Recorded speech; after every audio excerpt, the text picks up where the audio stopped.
What's up, guys? TheDevildogGamer here, and we are back with some Escape from Tarkov. And like the title says, we are going to be talking about and kind of previewing Escape from Tarkov guns in real life.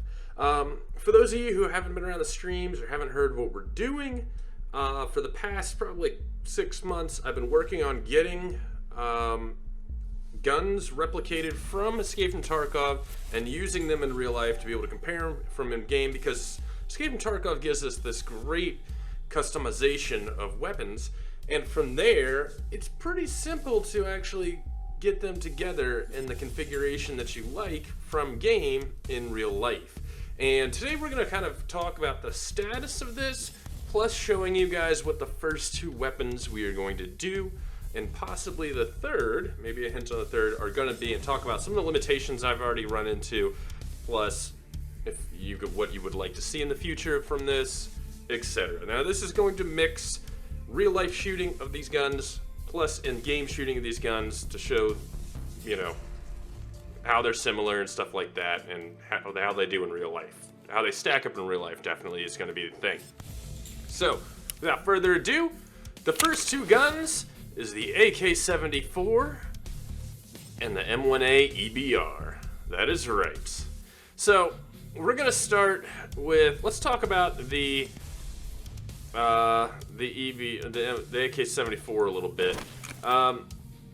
This was the first one that we decided to do. Basically, how you see it in game right now, minus the 60 round mag and the TGP suppressor, because we're using a PBS1 clone, this is how it would look in the episode. This was the bigger pain in the ass of the ones to set up, and this is why it's taken so long. This Troy system, rail system, has actually been discontinued since 2015. This is why Battlestate needs to stop using airsoft guns to model, because this shit is no longer available. And it's also the biggest pain in the ass in the world. But we'll talk about that when the actual video hits. This will be the first one. We are halfway done filming the episode for it, just having, normal AK problems with it. And surprisingly, this is something that you can replicate in real life. And this will be the first video that we do. This weapon right here. So on top of that, we'll go back to the EBR. Now this actually set up to be, Tarkov set this up perfectly for me, because the EBR, the Mark 14 EBR, is not an M1A. Nor does it take the M1A SOCOM 16 rifle. But, so happens, I had an M1A SOCOM 16, and all I did was just bought a freaking Sage EBR chassis for it. The one thing is we can't put a scope on it in game like I did in real life, but this is pretty much what it's going to look like right here. Minus will have a bipod on it maybe, and this will be the second one we do. This one will be more of just basically, have fun trying to carry this around kind of thing. So this is going to be the second episode that we're going to do with it. Now I do want to query you guys a little bit on a possible third episode. Let's see if I have one already built in here. I don't.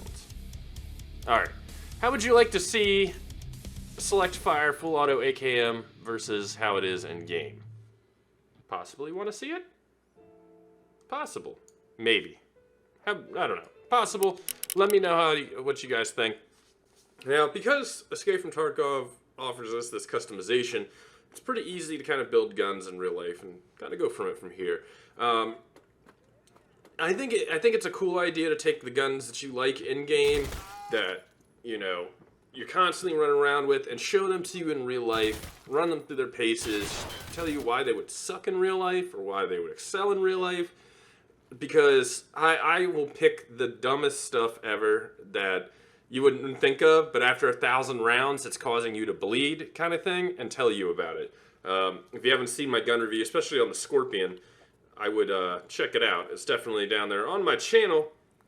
And I think this would be kind of a unique thing. Not a lot of people do the game versus reality, especially to the scale that we get with Escape from Tarkov. There's just a plethora of things we can do. and weapons we can do, and kind of customize them how we would customize them in game and go from there. Plus, you know, it leaves it, especially with armor. I would like to do some armor testing here soon.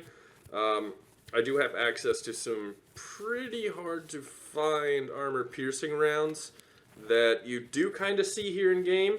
And I think it would be interesting to see how they stack up against certain actual levels of body armor. This all requires funds, though, so we'll see how these first few episodes of this go before we start dropping a ton of cash on body armor just to kind of have nobody watch it kind of thing, you know what I mean?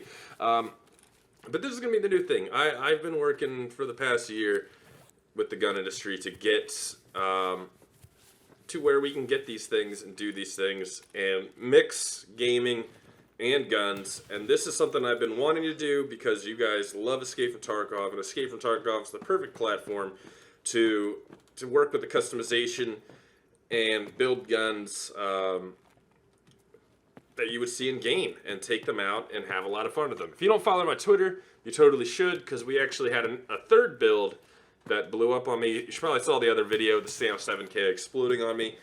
That was going to be basically a 74U, kind of like a 74U, because 74Us are you don't get 74Us in the US, unfortunately. They're stupid hard to find, so an AK-47U was kind of what we were going for in place of it. So, you know, there's a few things, especially with the Russian weaponry, AK-102s, stuff like that. Very hard to find, thanks to all the import bans and stuff like that. So a lot of the things we're not going to be able to get to, but like Remington 700s, M4s, MP5s, what other things can we possibly get into real quick?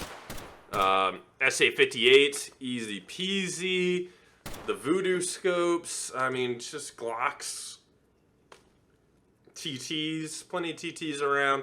A lot of things like that we'll be able to get into, and as they add more guns in, those are easily more guns that we'll be able to get into. But again, the Russian stuff is very hard to find. I actually have my eye on a guy who's going to start building VSSs, and now we have the 9x39s being imported, so we'll have ammo for it. So as soon as we get a VSS out, that's definitely going to be one of the videos we do. But this has definitely been a long undertaking. My bank account has definitely been strained this year, getting everything ready for this, and all these guns built, and now it's just down to filming and editing and getting it up. So I'm expecting one of the first ones in probably 2 or 3 weeks. I actually have to review a few guns before these go up. So you'll see gun videos for sure, but you won't see this episode for at least 2 or 3 more weeks.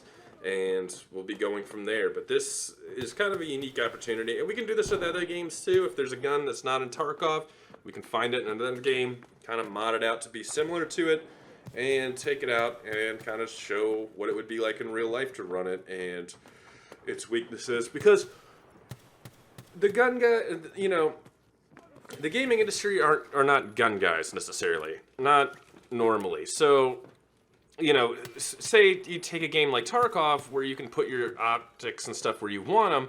A lot of games just kind of put them wherever, and sometimes those positions they put them in wouldn't really work, you know, and things like that. There's a certain, you know, there's always quirks with guns. There's always quirks on where you put stuff, you know, whether you put your pec box on the right side or the top, you know, your flashlight on the left or the right, things like that. And, you know, with Tarkov, we don't run into that, but other games, there are issues with that. So it'd be kind of interesting to take it from the real-life perspective and then throw it in game. And, you know, hey, maybe people will learn from it. You know, maybe you guys will learn something new. Maybe I'll keep you from purchasing something that you shouldn't. Because, you know, even though it looks cool in a game, sometimes this doesn't really work well in real life. Sage chassis. Troy handguard. Sorry. That's something in my chest. We're also going to be doing long-range shooting, so we'll be doing stuff with the Remington 700s and things like that, and possibly even gear that we get in the game. Body armor, things like that, helmets, night vision, possibly? Very possible. It could be very possible, because, you know, the NVG-18s, you're not going to be getting any of those. Unless you want to shell out $50,000 and fall under all these crazy ITAR laws. But yeah, there's other things that we can do here and there. But this is definitely something I've been flirting with, and it's getting, oh, also IR. We can do thermal imaging and stuff like that, and PEC boxes and stuff, and, you know, show them off and how they work. And maybe you guys can see the Reap IR in its actual, you know, non-choppy cell. That'd be pretty cool. But this is something I've been working on for a while, and it's finally happening. I'm getting excited, so I'm just trying to hype you guys up. But let me know your comments, questions, concerns, what you think we should do, anything like that. I'm definitely open to it. But anyways, boys, oh yeah, the reason there's been a lack of Tarkov on the channel is because there hasn't been a patch, so the player numbers are like less than 2,000 people playing.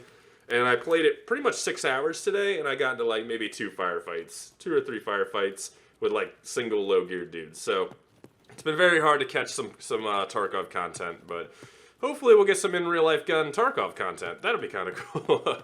But anyways, guys, let me know what you think in the comments below. Talk to you guys later. Peace.